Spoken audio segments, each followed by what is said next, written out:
Meanwhile, the American President Joe Biden has announced a budget blueprint for the coming fiscal year 2022-23.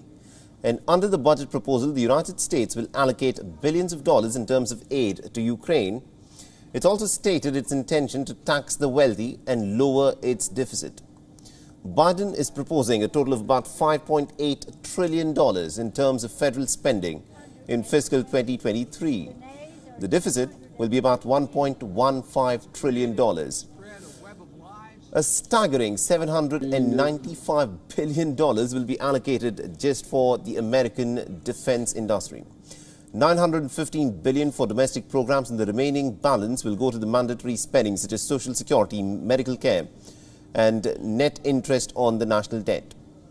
Biden has also proposed a $6.9 billion infusion of funding for Ukraine. And this is to assist it in defending itself against the Russian invasion and also as aid to NATO. Another $1 billion will go towards Washington's efforts to counter Moscow's influence. Biden has also proposed a minimum tax of about 20% on the income of taxpayers that make up more than $100 million. The document also calls for more money for the police and greater funding for education, for public health and for housing in the United States.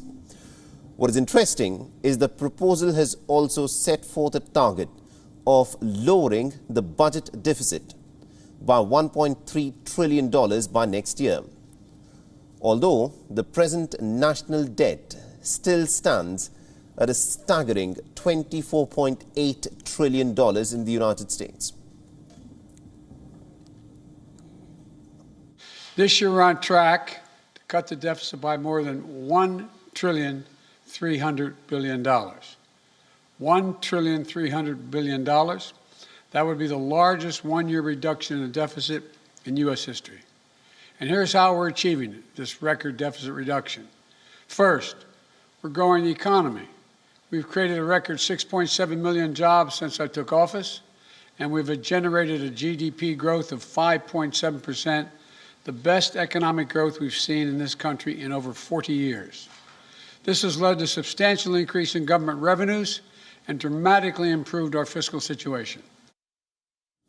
Now, the budget, of course, must be approved by the Congress, which the Democrat Party controls by a very slim majority. Ahead of the midterm elections, Biden administration is struggling with low approval ratings.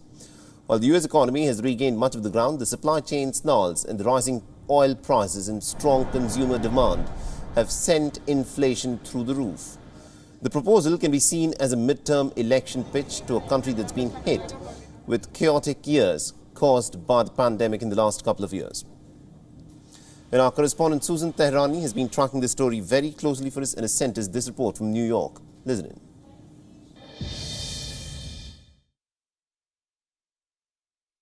U.S. President Joe Biden's $5.8 trillion budget envisioned a substantial increase in U.S. defense spending, a sign that the administration has a willingness to devote more assets to military programs, including aid to Ukraine in its fight against Russia. U.S. military spending also includes the Navy, which would put the focus on China, America's larger strategic challenge.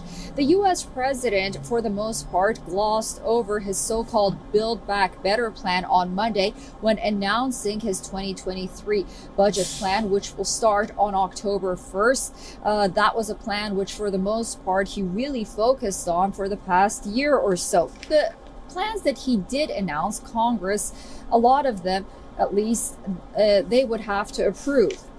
The budget also includes a proposal for a 20% minimum tax rate on income for the wealthiest of Americans, including unrealized gains in assets. Now, this has never been done before and will probably be dead on arrival once it arrives on Capitol Hill.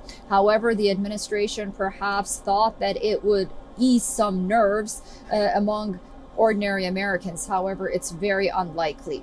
The president is facing painfully low numbers at the polls as inflation is at an all-time high, and many Americans are feeling the pinch not only at the pump but at the grocery store as well. Susan Tehrani reporting from New York for WION World is One. WION is now available in your country. Download the app now and get all the news on the move.